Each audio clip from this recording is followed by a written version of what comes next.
All right, so we made it to the ACC Tournament, and NC State decided to show up. They did a really good job versus the Pitt Panthers. As NC State fans, of course, are excited as well that NC State's get a win, 98-88 versus the Pitt Panthers here in Charlotte. And it looked like at first maybe Pitt was going to serve up NC State another loss, but then they got their act together about midway through the first, went on a nice 13-0 run, got the lead, and they didn't look back after that. This is exactly what NC State needed, Chris. Yeah. 6 players in double figures, coming off the way they'd ended the regular season.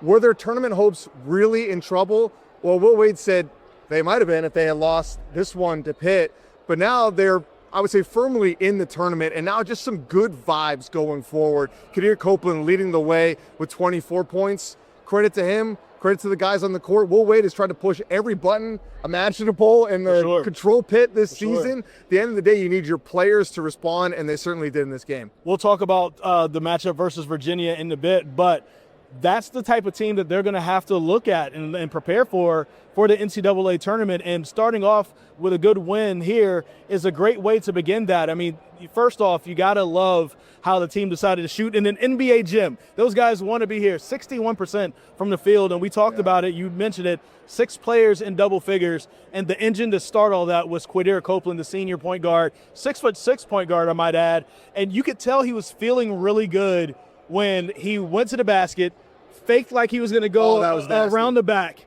and then goes for a nice layup, faking out the entire team, faking out probably cameraman on the floor. I got it. Pat is the best, so he was able to get it. And you could tell he just was absolutely in that zone, and he feels it.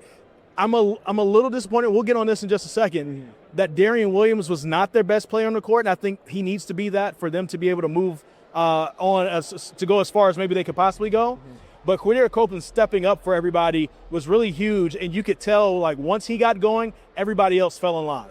Yeah, you make a good point about Williams, right? Because he was supposed to be their best player going into this season. ACC Player of the Year. And didn't even make, I believe, a third-team or honorable mention. No. But I think something that NC State has wisely done is pivot the way they run their offense. It has been running through Kadir Copeland for a long time now. And, yeah, maybe Williams you want to see be your leading scorer. For sure. Right? For sure. But the engine that drives the bus is certainly Copeland. And I thought early on he distributed the ball well.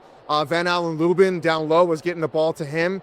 And the shooters, Matt Abel and Paul McNeil, both got going in this game. And just to see that from 2 young players was really encouraging. But what's going to be more concerning is when they play a bigger team in Virginia, because this is the thing with NC State. Like, when they play a team like this that doesn't threaten them size-wise and down low, everything works so much better, so much more fluently. Yes. Copeland is able to get the ball inside, kick it back out, or finish if it's there. And the three-point shooters have room to operate, but what we've seen against big teams, Virginia specifically, is that it could really cause them problems. So I feel a lot better, at least like vibes-wise, like, hey, this team is connected still. They still want to play basketball, but it doesn't necessarily give me the confidence going forward that they're going to make a run here in Charlotte.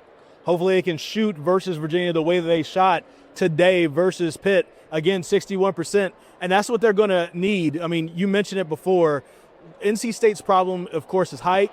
That means that they're one of the worst rebounding teams in the ACC. Rebounding, according to some coaches, you ask Hubert Davis, ask some others, it's probably the most important stat. So when you're one of the worst in the league, of course, you end up having stretches like they just had, losing 6 of 7. But then also along with that, their defense hasn't been really good in the last half of the season.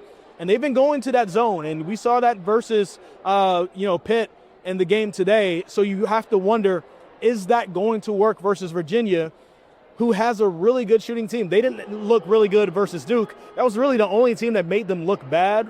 But versus other teams, Virginia's a sharp shooting team. They have guys who can absolutely knock it down, and it starts with Tice the Ritter in the middle, and he's going to be another one of those guys who can maybe stretch the floor for Virginia. He can also get points in the paint, and you just have to wonder how connected NC State is going to be versus them.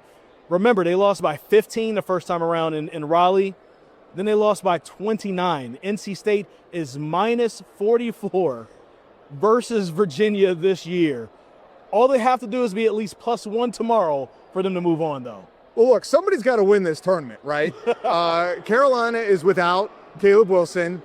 Duke is without Caleb Foster and Patrick Gongba, at least for this tournament in particular. So I guess that would point to Virginia being the favorite. But if NC State can squeeze by them with just, I don't know, a motivational edge, crazy things happen here, right? Like we saw in DC 2 years ago, that NC State team that limped their way into the ACC tournament where Kevin Keats' job was all but lost, goes and wins the whole thing, and they beat Duke and UNC in the process. So as bad as the matchup looks, twice in the NCAA tournament. Yeah. And so as bad as the matchup looks on paper versus Virginia, NC State all year to me, Chris, has been a team that seems like if they could just lock in their roles, get hot, that they could go on a short-term run. So I'm not ruling it out after the things I've seen in the last couple of years in the Triangle. I will say the difference between that year's team versus this team is that team could defend.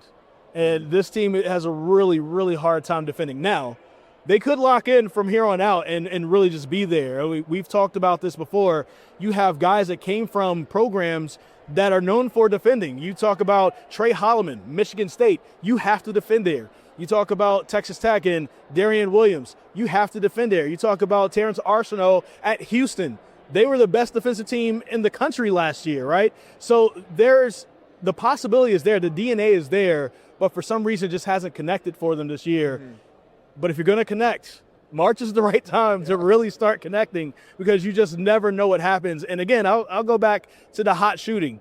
They're going to have to shoot at least 55% versus Virginia tomorrow to even give themselves a shot. So that defense and that shooting is going to have to be with them if they can't rebound. And Kadir Copeland, who Will Wade said makes them feel 10 feet tall and confident, they're going to need it versus Ryan Odom and the Virginia Cavaliers. Chris Lee and I will be here all week covering the ACC tournament. We'll see if we get a Triangle team raising up that trophy at the end of the week. Stay tuned with us here on Triangle and 2, WRAL TV, and YouTube, and all the platforms, all the medias, all the social medias we got to cover. All over.